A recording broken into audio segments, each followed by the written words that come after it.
할렐루야. 지난 주간에 갑자기 세상이 확 바뀌어 버렸습니다. 얼마나 세상이 많이 바뀌었는지, 목요일, 금요일 아침 이른 시간에는 꽃봉오리가 이렇게 져 있더니 낮에 기온이 올라가니까 꽃이 얼마나 이렇게 활짝 폈는지, 목련도 그렇게 펴고, 그리고 우리 벚꽃도 펴서, 야, 세상이 이렇게 갑자기 변할 수가 있구나. 아주 깜짝 놀랐었습니다. 그러다가 제가 지난 금요일 저녁 시간에 저희 사택으로 바로 올라가지 않고 저기 우리 삼익 뉴타운 쪽으로 이렇게 쭉 가서, 그리고 꽃동네, 그리고 우리 시영 아파트 쪽으로 이렇게 해서 집으로 이렇게 올라갔습니다. 제가 지금까지는 왜 꽃동네를 꽃동네라 부르는지 몰랐습니다. 그냥 동네 이름이 꽃동네거니 그렇게 했는데, 그날 제가 알았어. 이게 이래서 꽃동네구나. 제가 걸었던 시간이 오후 시간, 늦은 이제 오후다 보니까 가로등이 켜져 있었는데, 빛을 벚꽃들이 받으니까요. 야, 이게 우윳빛 같기도 하고, 얼마나 백색의 아름다운 아주 꽃으로 바뀌었는지, 제가 그 나무 밑을 걸어가면서 제가 동화 속에 나오는 왕자가 된 느낌을 가지면서 제가 그 산책을 하고 올라갔었습니다. 그러나 꽃이 참 아름답지만 꽃보다 더 아름다운 것들이 있는 것 같습니다. 바로 여러분인 줄로 믿습니다. 우리 시간 꽃보다 더 아름답다. 제가 그 노래를 예전에 언젠가 들어봤는데, 꽃보다 사람이 아름답다. 저는 200% 동의합니다.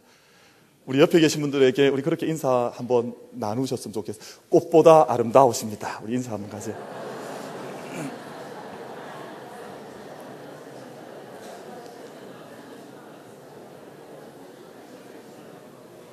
상당히 거북해하는 분들도 여러분 계신 것 같습니다.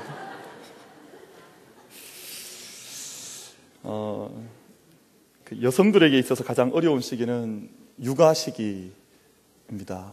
그래서 저희 교회도 그루터기 식구들을 중심으로 해서 지금 한참 육아를 하는 식구들이 많이 있는데, 제일 신앙적으로도 어려운 때입니다. 그래서 아이들 데리고 교회에 와서 예배하는 것도 사실은 어렵고, 저희 잠옷실이 있긴 합니다만, 잠옷실에서 엄마 또 아빠, 아이들이 막 모여서 예배하다 보니까 사실은 예배가 거의 잘 예배답게 드려지지 못하기 때문에, 육아기를 거치는 엄마 아빠들이 영적으로 사실은 가장 좀 어려운 척박한 그런 때를 지내면서 예배를 하고 또 신앙생활을 하고 그렇습니다. 근데 또 저희가 한편으로는 돌아보면 그 시기가 자녀들에게는 가장 중요한 때라서, 다른 것들로 우리가 교회를 많이 섬길 수 있지만, 육아기를 지내는 부모님들은, 어머니 아버지들은 그 시기가 하나님께서 내게 주신 사명이 교회를 직접 섬기는 것보다는 또 자녀들을 잘 키우는 것이 하나님의 사명이지 않겠습니까? 저희가 우리 특별히 교회 안에 지금 잠옷실에서 또 유치부실에서 우리 아이들과 함께 어렵게 예배하는 엄마 아빠들이 있습니다. 우리 젊은 엄마 아빠들인데, 저희가 지금 저희 눈으로 직접 볼 수는 없지만 어딘가에 있습니다. 우리 한번 같이 마음에, 또 저희가 신앙의 믿음의 어머니 아버지들로, 선배들로 우리 잠옷실과 유치부실에 있는 어렵게 예배하는 우리 신앙의 우리 젊은 엄마 아빠들에게 우리 격려의 박수를 좀 한번 드렸으면 좋겠다.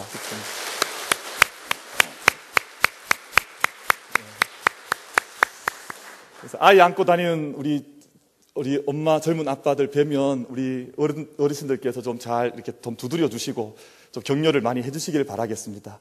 나도 다 해봤다. 나도 어려웠다. 우리가 지금 그런 때를 지내고 있다는 걸 아시고, 그때가 사실은 의미 없는 때가 아니라, 가장 어려운 때가 아니라 자녀를 주님 앞에서 가장 잘 키워내야 하는 그런 때라고 저희가 같이 기도해 주시고 격려해 주시면 좋을 것 같습니다. 이 세상에는 빛과 어둠이 있습니다. 빛의 세계가 있고 어둠의 세계가 있습니다. 제가 같은 한국, 우리 같은 코리아이지만 우리 코리아와 사우스 코리아는 전혀 다른 세계, 세상입니다. 한편은 빛의 세계요, 한편은 어둠의 세계입니다.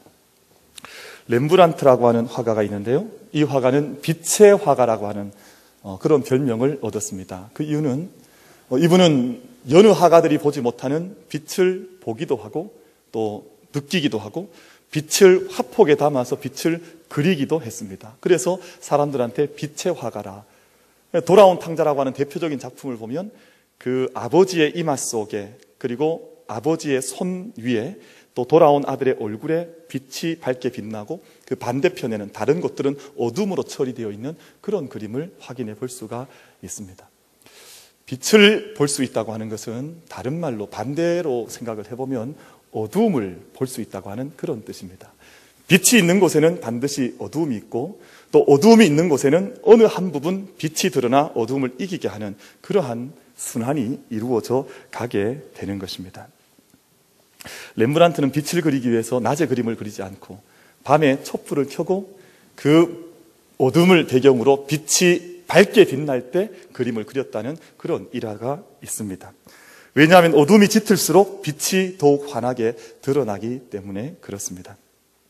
사람마다 가장 불행했던 시절이 있습니다. 저도 돌아보면 제가 짧은 인생을 산 것 같습니다만, 돌아보면 저에게 있어서 가장 어려웠던 때, 가장 힘들었던 불행이라고 표현할까 모르겠습니다만 가장 어려웠던 그런 때가 있었습니다. 그리고 그 불행의 때를 딛고 일어서서 빛의 때로 나아갔던 그런 시간들도 있었습니다. 아마 우리 성도님들께도 가장 어려웠던 삶의 생애의 때가 있었을 것이요, 또한 빛 가운데 하나님의 은혜 속에 믿음의 길을 걸어가는 그러한 때가 있음을 아실 것입니다. 우리 믿음의 인생에도 어둠의 시절이 있고 빛의 시절이 있습니다. 어둠의 시절이라고 하는 것은, 믿음의 인생의 어둠의 시절이라고 하는 것은 하나님을 알지 못하던 때, 그리고 자기의 육체의 소욕에 끌려 살아가던 시대, 자기의 가치를 발견하지 못한 채 세상이 끌면 끄는 대로, 세상이 주면 주는 대로, 세상 사람들에 의해서, 세상의 소욕에 의해서, 육체에 의해서 끌려다니던 때는 어둠의 때라고 할 수 있겠습니다. 반대로 하나님의 말씀을 듣고 자신의 가치를 발견하게 되고 말씀의 이끌림을 받아서 하나님의 사랑 안에서 살아가는 때는 빛의 인생의 때라고 우리가 말씀드릴 수 있겠습니다. 근데 예수님을 믿으면서도 빛의 때를 잘 살아가지 못하는 이들도 있습니다. 예수님을 믿는 그 가치와 은혜와 능력이 얼마나 큰지를 잘 알지 못한 채 믿음의 삶을 너무 덤덤하게, 그리고 너무 밋밋하게 이렇게 믿음을 살아가는 분들도 발견을 할 수가 있습니다. 우리가 예수 그리스도를 믿고 주님이 나의 주인이 되면서부터 우리가 엄청난 자유와 엄청난 축복을 누리며 살아가고 있다고 하는 사실을 오늘 예배 가운데, 우리의 믿음 가운데 깨닫고 고백하는 은혜가 우리 모두에게 있게 되기를 간절히 바랍니다.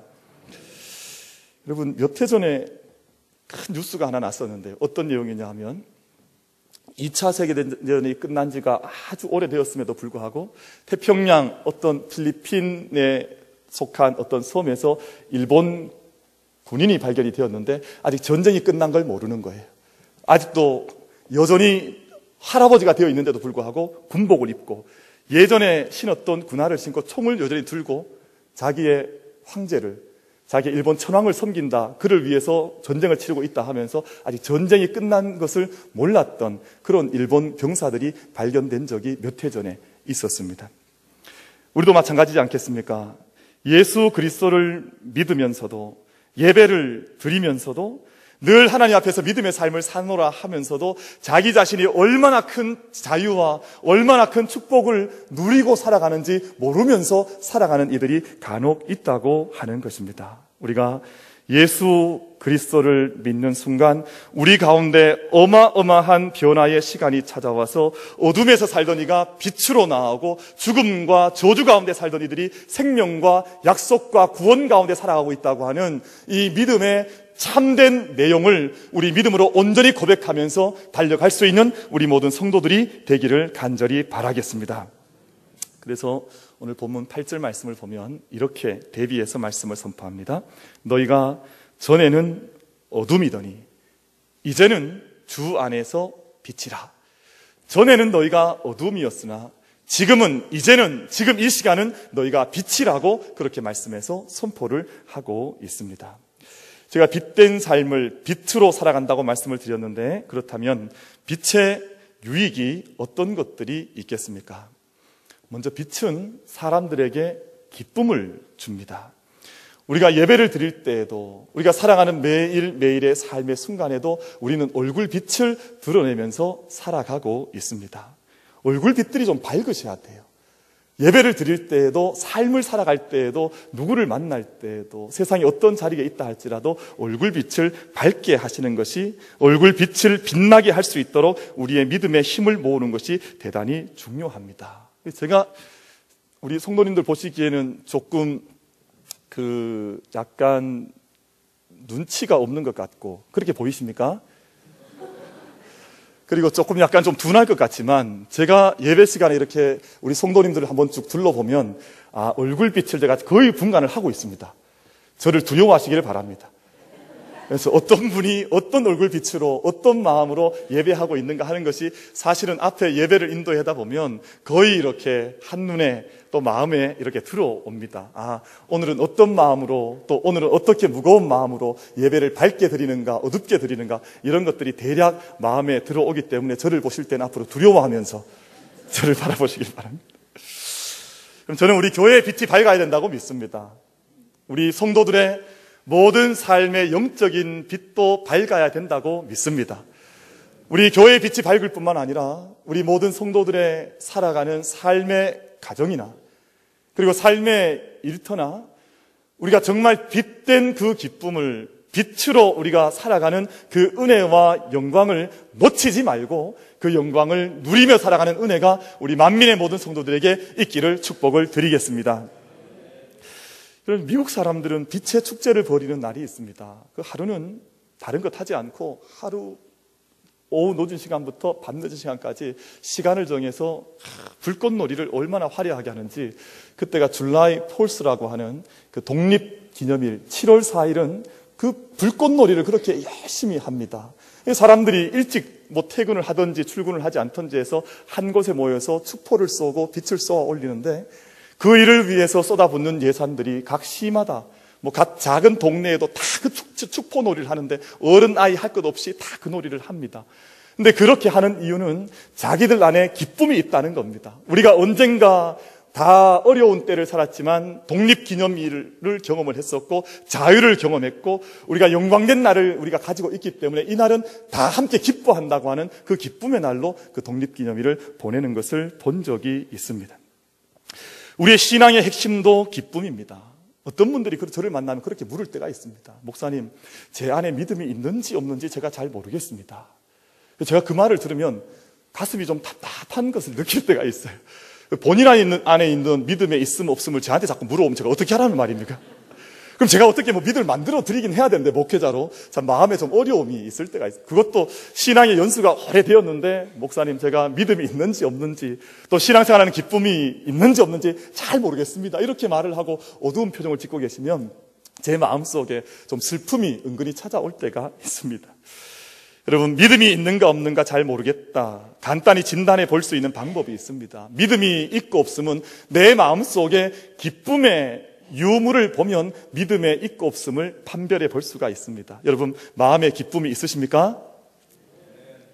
그래도 2부가 희망이 있으시네요. 제가 1부 때 여쭤봤더니 한 분이 아멘 하시더라고요. 그래서 얼마나 마음이 당황스러웠는지. 여러분, 마음 가운데 감사가 있으십니까? 여러분의 영혼 가운데, 심령 가운데 평강이 있으십니까? 여러분, 마음속에 기쁨이 있고 감사가 있고 평강이 있으면 믿음이 있는 줄로 믿으시기를 바랍니다. 자꾸 믿음이 있는가 없는가 고민 많이 해도 답이 별로 나오질 않아요. 그런데 내 안에 감사, 내 안에 흐르는 평강, 내 안에 기쁨이 있으면 하나님께서 내게 믿음을 주셨고 이미 그 믿음의 반석 가운데 나를 세워주셨구나, 그렇게 믿음으로 나아갈 수 있는 것입니다. 로마서 14장 17절 말씀에 보면 하나님의 나라는 먹는 것과 마시는 것이 아니요 오직 성령 안에 의와 평강과 희락이라고 말씀을 하셨습니다. 그러므로 내 안에, 성령 안에서 의를 느끼게 되고 평강을 누리게 되고 희락, 기쁨을 느끼게 되면 그곳에 하나님의 나라, 하나님의 믿음이 이미 이루어지고 있다고 하는 것을 믿음으로 우리는 고백하고 알 수 있게 되는 것입니다. 우리 성도님들께서는 언제 가장 기뻐하십니까? 언제 가장 많이 제일 기쁘셨습니까? 최근에 기뻐하신 적이 별로 없으신가 봐요. 남자들은 대체로 장가갈 때 가장 기뻐하는 것 같아요. 남자분들은 딴 때는 별로 기뻐하지 않습니다. 장가갈 때. 제가 요즘 그 주례를 하러 가보면 요즘 신랑들은 좀 변했더라고요. 신부를 위해서 지가 직접 노래도 부르고 막. 이건 지혜예요, 이때는. 막 노래도 부르고 얼마나 좋아하는지. 입장할 때도 보면 막 옛날에는 조신하게 걸어 들어갔었는데 저만 해도 조신하게 걸어 들어갔던 것 같아요. 근데 요즘 얼마나 씩씩하게, 얼마나 웃으면서 또 주변에 손도 흔들어 주면서 신랑들이 변했습니다. 얼마나 장가갈 때 그렇게 기뻐하는 모습을 바라봅니다. 또 많은 사람들이 사랑하는 사람들 만나서 함께하는 그 순간들, 그래서 좋은 이웃들 만나는 것을 참으로 기뻐하며 교제하는 것을 볼 때가 있습니다. 대체적으로 사람들이 결혼해서 아들과 딸을 얻을 때 많이 기뻐합니다. 어머니들은 이미 10달을 내 품에 키웠던 아이가 태어나기 때문에 그 순간 말할 수 없는 기쁨과 영광을 이 아이를 통해서 느낍니다. 이유가 없죠. 아들이든 딸이든 또 뭐 닮았든 안 닮았든 그것과 관계없이 어머니들은 아이를 안는 순간 대단히 기뻐합니다. 근데 아버지들은 그렇지 않는 것 같아요. 아버지들은 아기를 안아봐도 자기랑 닮으면 기뻐하고 자기랑 안 닮았으면 기뻐하지 않는 거예요. 근데 이것은 아버지나 남편만 그런 것이 아니라 모든 시댁 식구 전체가 그런 것 같아요. 그래서 남편을 닮았으면 시어머니, 시아버지 다 좋아하는데 이게 며느리를 닮으면 별로 좋아하지 않더라고요.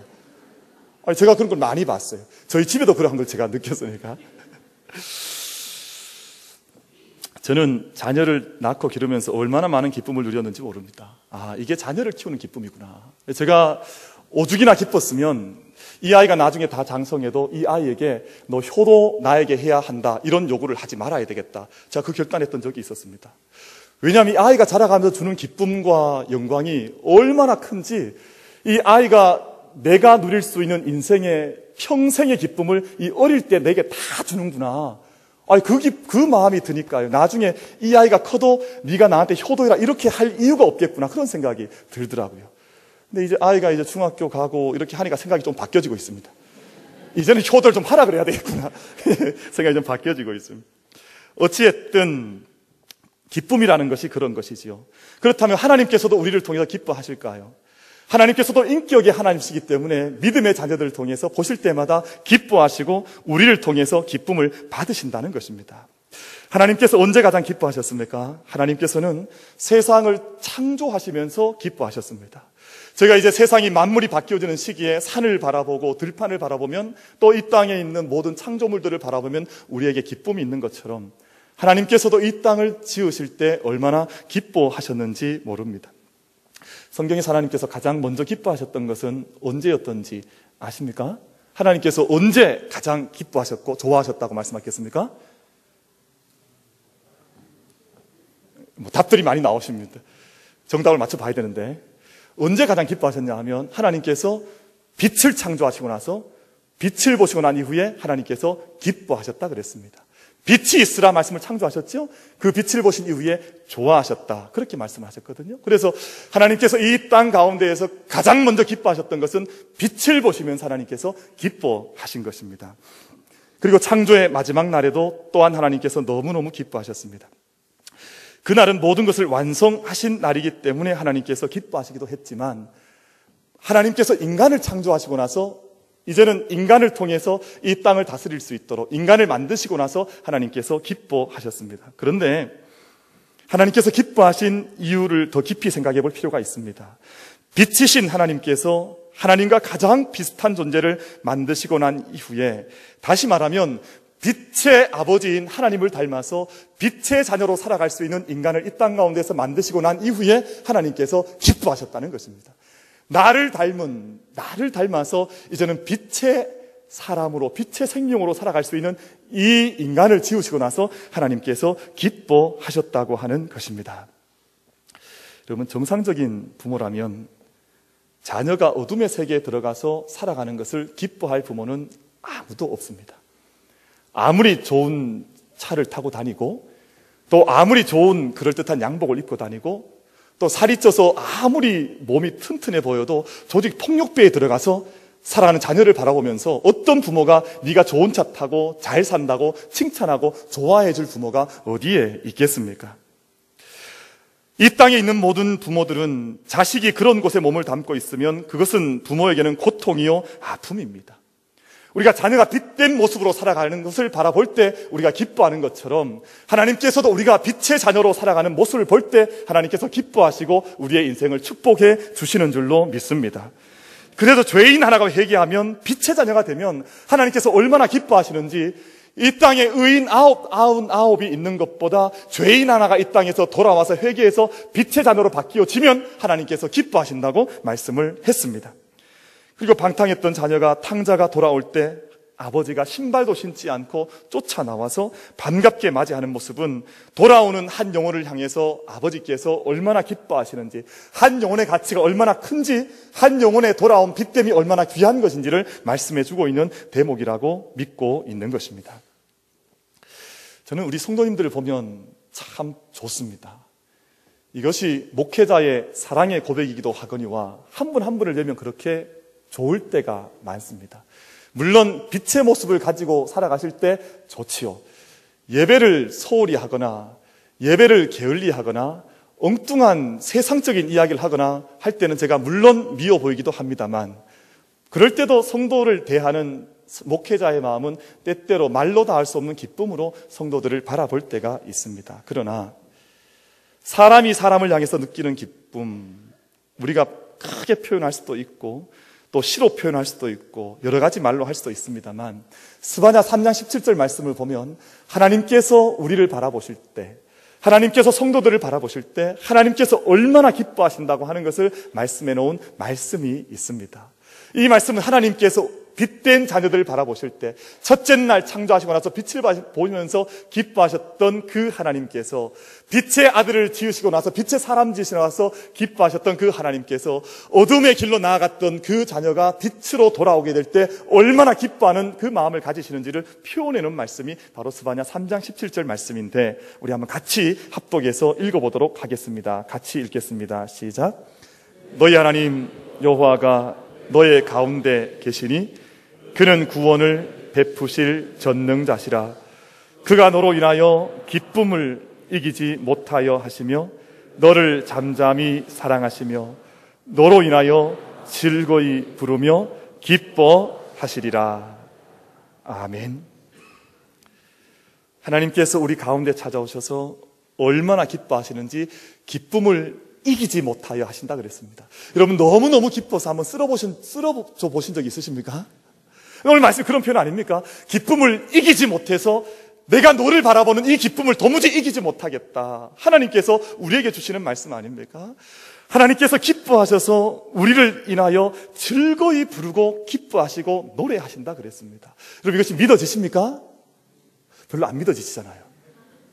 여러분, 하나님께서 우리를 바라보시면서 기쁨을 이기지 못하여 하시고, 우리가 하나님을 향하여 찬송하지만 하나님께서 오히려 우리를 인하여서 노래하시고 즐거워하시는 그 음성, 하나님의 사랑하심을 우리가 다 깨닫고 듣고 보게 되는 역사가 우리에게 있게 되기를 간절히 바라겠습니다. 오늘 이 시간, 너는 나의 기쁨이다. 네가 나의 기쁨이다. 네가 나의 빛이기에 내가 너를 기뻐 이기지 못할 만큼 내가 너를 기뻐한다고 하는 그 하나님의 음성을 우리가 다 들을 수 있는 우리들이 되기를 바랍니다. 우리가 때로는 낙심할 수도 있습니다. 때로는 마음속에 세상을 살아가노라 슬픔 속에 이기지 못할 때도 있습니다. 그러나 우리 만민의 모든 성도들께서 살아가는 모든 삶의 순간순간들마다 하나님께서 나를 사랑하셔서 그 기쁨을 이겨하지 못하시고, 하나님께서 나를 사랑하셔서 모든 노래와 기쁨으로 지금도 우리 가운데 찾아오셨다고 하는 그 은혜의 믿음을, 은혜의 고백을 내어놓을 수 있는 우리들이 되기를 바라겠습니다.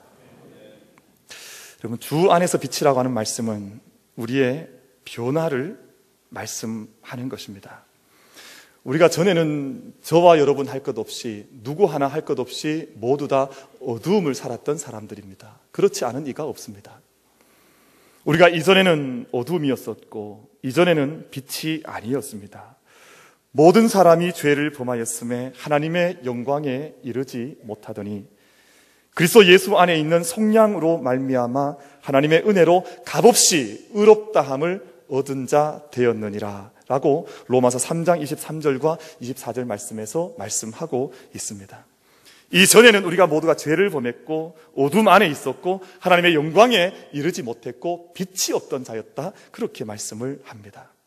그때는 방향 감각을 상실했던 때였고 어떻게 살아야 할지 알지 못했던 때였고 악을 행했던 때였었고 단지 어둠 속에 잠시 거했던 자가 아니라 어둠 자체였다고 오늘 본문에서 우리에게 말씀을 합니다. 어둠 안에 있는 자들이 행하는 죄는 어떤 것들이 있습니까? 음행이요, 온갖 더러운 것들이요, 탐욕이요, 입에 차마 담을 수조차 없는 누추한 말과 희롱의 말과 어리석은 말을 그 입술에 담고 살아간다고 오늘 본문이 우리에게 가르쳐 주고 있습니다. 여러분, 사람이 빛 가운데 있지 않고 어둠 속에 있을 때는 얼굴을 숨기고 있습니다. 그리고 어둠 속에서 어두운 일을 행하는 자들은 자기의 이름도 숨기며 어두운 일들을 행합니다. 어둠 속에서 음모를 꾸미기도 하고 어둠 속에서 강도짓을 하기도 하고 불륜을 저지르기도 하고 은밀히 뇌물을 주고받기도 하고 어둠 속에서 자기를 숨긴 채 어둠의 일들을 이 세상에 얼마나 많은 생명들이 그 일을 저지르고 살아가는지 모릅니다. 그러나 빛의 자녀는 그렇지 않습니다. 빛의 자녀는 자기의 얼굴을 내어놓는 것, 자기의 이름이 드러나는 것, 자기의 삶이 빛 가운데 드러나는 것을 부담스러워하거나 어려워하지 않습니다. 오늘 말씀에서는 우리들이 어둠의 본질에서 빛의 본질로 변화되었다고 말씀하고 있습니다. 이 근본적인 변화를 사람들이 잘 믿지 못하고 알지 못해서 내가 지금도 여전히 어둠 속에 있는 것은 아닌가 스스로 두려워하기도 하고 스스로 발 뒤꿈치를 붙잡힌 채 믿음의 경주를 담대히 하지 못하는 경우들도 많이 있는 것을 봅니다. 여러분, 우리가 말씀을 가만히 들여다보면 빛이 되는 것이 어렵다고 말씀하지 않습니다. 10년, 20년 면벽해서 수행해야 하고 기도해야 하고 그리고 우리가 수많은 고행들을 다 감당해야 어둠에서 빛이 된다고 말씀하시는 것이 아니라 너무나 단순하고 단명하게도 예수 그리스도의 빛이 우리 안에 비추어서 우리 안에 있으면 그 순간 우리가 빛으로 바뀌어진다고, 빛이 되었다고 선포하는 복음의 말씀을 우리가 오늘 믿음으로 아멘으로 고백할 수 있는 우리들이 되기를 간절히 바라겠습니다.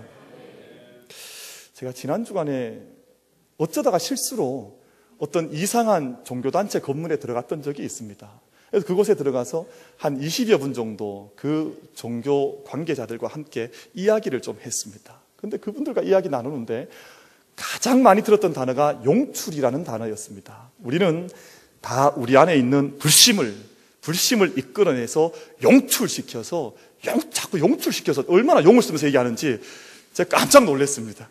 내 안에 있는 힘을 자꾸 용출시켜서 불심을 가지고 선을 자꾸 이끌어내고 내 힘을 자꾸 써내면 우리가 선을 바랄 수 있고 이 세상에 도덕적인 일들을 할 수 있다. 도덕을 자꾸 이야기하더라고요.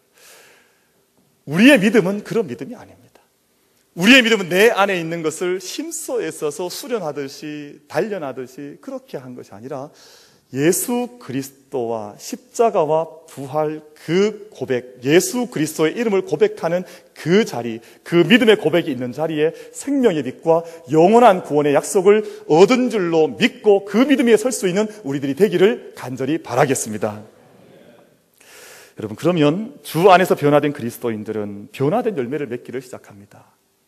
그 열매는 오늘 본문 말씀 가운데에서 착함과 의로움과 진실함이라고 말씀을 하고 있습니다. 그리스도 안에서 변화되지 않은 사람들은, 그리스도 안에 있는 빛을 바라보지 못한 사람들은, 여전히 육신 속에 맺혀 있는 사람들은 아무리 높은 자리에 올라가도 10년 수행을 하고 20년 수행을 해도 아무리 자기의 힘을 다해서 살아간다 할지라도 어느 정점에 이르러도 쉬이 타락하거나 쉬이 그 자리에서 떨어지거나 쉬이 자기가 쌓아 올려뒀던 모든 것들을 허물어뜨리는 종교인들, 정치인들, 교육자들 많이 있다고 하는 것을 저희가 우리의 삶 가운데에서 바라보고 있습니다. 오늘 우리 시대는 그리스도인들이 열매를 맺어야 할 때입니다. 교회가 생명의 열매를 맺어야 하고 사랑의 열매를 맺어야 하고 성령의 열매를 맺어 나가야 할 때라고 믿습니다. 우리 믿음의 교회와 우리 믿음의 성도들께서 우리의 삶의 자리를 돌아다 보시기를 바랍니다.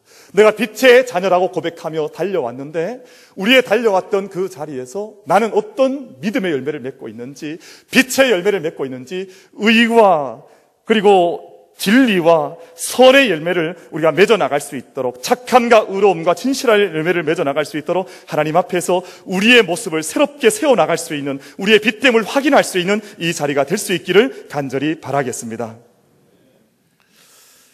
빛의 자녀는 마지막으로 드리고 싶은 말씀은 죽은 자들 가운데 함께 누워 있을 수 없다고 말씀했습니다. 오늘 본문 14절 말씀에서 잠자는 자여 깨어서 죽은 자들 가운데서 일어나라.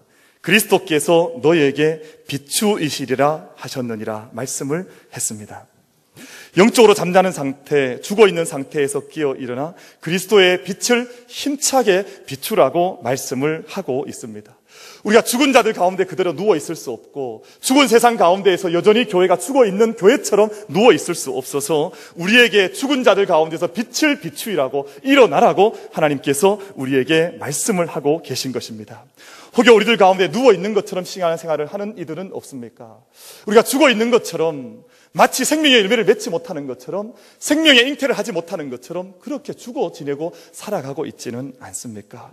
오늘 우리가 하나님의 이 말씀 앞에 우리의 영적인, 우리의 모든 믿음의 모습이 용기를 내고 힘을 내어서 빛이신 하나님의 자녀답게 새롭게 일어설 수 있는 우리들이 되기를 간절히 바라겠습니다. 한 분을 소개하고 말씀을 맺으려고 합니다. 백악관의 정책 차관보를 지냈던 강영우 박사라고 하는 분이 물론 얼마 전에 돌아가셨습니다만 이분이 시각 장애인의 삶을 살았습니다. 어린 나이에 불의의 작은 사고로 시력을 잃게 되었고 10대가 되었을 때 시력을 잃은 것만 아니라 부모님까지 잃게 되어서 영적으로 육적으로 고아가 되었습니다. 한때 세상의 모든 빛을 잃었기 때문에 잃은 것에 대해서 집착을 하고 또 잃은 것에 대해서 하나님께 원망을 하고 하나님께 불평을 하는 삶을 살았었습니다. 그런데 그 모든 세상의 빛을 잃었다고 생각했던 아이 마음속에 한 깨달음과 한 기억이 나기를 시작을 했습니다. 모태로부터 또 어머니가 돌아가시기 전에 자기에게 심어주셨던 기독교적 가치관과 말씀들이 시력을 잃어버린 이 아이 마음속에 기억나기를 시작을 했습니다. 기독교적인 가치관들이 고난을 통해서 가슴에 하나님의 비전을 품도록 이 아이를 이끌어 가서 이 강영호 박사가 썼던 자서전에 보면 이런 대목의 내용이 나옵니다. 잠시 소개를 드리고자 합니다. 내가 지금은 하나님의 영광을 가리고 있지만 다가올 미래에는 하나님께 영광을 돌릴 수 있을 것이라는 비전과 목표를 가지게 되었습니다.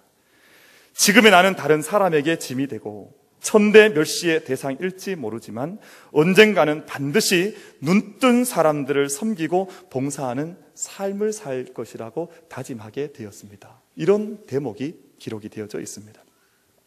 여러분, 그렇게 이 어린 아이에게 내가 언젠가는 눈을 떠서, 지금은 눈을 뜨지 못한 빛을 잃은 사람이지만 언젠가는 눈을 떠서 이 세상에 눈뜬 사람들을 도와주겠다고 하는 이 마음을 이 어린 아이가 어떻게 가지게 되었겠습니까? 어머니가 어릴 때 무릎에서 가르쳐 주었던 찬송가 세 곡이 언젠가 기억이 났다는 거예요. 찬송가 세 곡이 어떤 곡이냐 하면 첫 번째 곡은 우리가 잘 알고 있는 예수 사랑하심은, 이 곡이었습니다. 예수 사랑하심은 거룩하신 말일세 나는 비록 약하나 예수 권세 크도다 하는 이 곡이 이 아이 마음속에 기억이 났다는 겁니다. 그리고 요한복음 3장 16절과 시편 23편에 있는 가사들로 만들어진 찬송들이 이 아이 속에, 마음속에 기억이 났다고 하는 것입니다. 예수님의 사랑, 그분께서 내 목자가 되신다고 하는 이 믿음과 기억이 모든 빛을 잃어버렸던 이 어린아이 마음속에 일평생 눈뜨고 있는 자들에게 빛을 비추는 삶을 살겠다고 하는 다짐과 믿음의 능력으로 다가왔다고 하는 것입니다. 오늘 본문 10절 말씀에서 주를 기쁘시게 할 것이 무엇인가 시험하여 보라고 말씀하고 있습니다. 시험하여 보라고 하는 이 말씀은 find out이라고 하는 그러한 뜻입니다. 우리가 하나님을 기쁘시게 할 수 있는 것들을 끊임없이 찾고 또 찾아보라, 발견하여 보라, 그러한 의미의 말씀인 것입니다. 말씀을 맺겠습니다. 우리는 하나님의 은혜 가운데 어둠에서 빛으로 변화된 자들이 되었습니다. 예수 그리스도를 영접하고 하나님을 믿는 그 순간 그때에 우리가 빛으로 변하게 되었는데, 우리 사랑하는 만민의 모든 성도들께서 빛된 삶을 영광 가운데 잊어버리지 말고 빛된 삶을 우리 시대에 오늘 우리의 삶을 통해서 살아갈 수 있는 우리들이 되기를 간절히 바랍니다. 그리고 하나님께서 말씀하신 바와 같이 기뻐하시는 그 빛을 어둠 가운데 비추어서 어둠 가운데 있는 자들을 빛으로 인도할 수 있는, 빛의 영광을 드러낼 수 있는 성도들로 살아가시게 되기를 주님의 이름으로 축원을 드리겠습니다.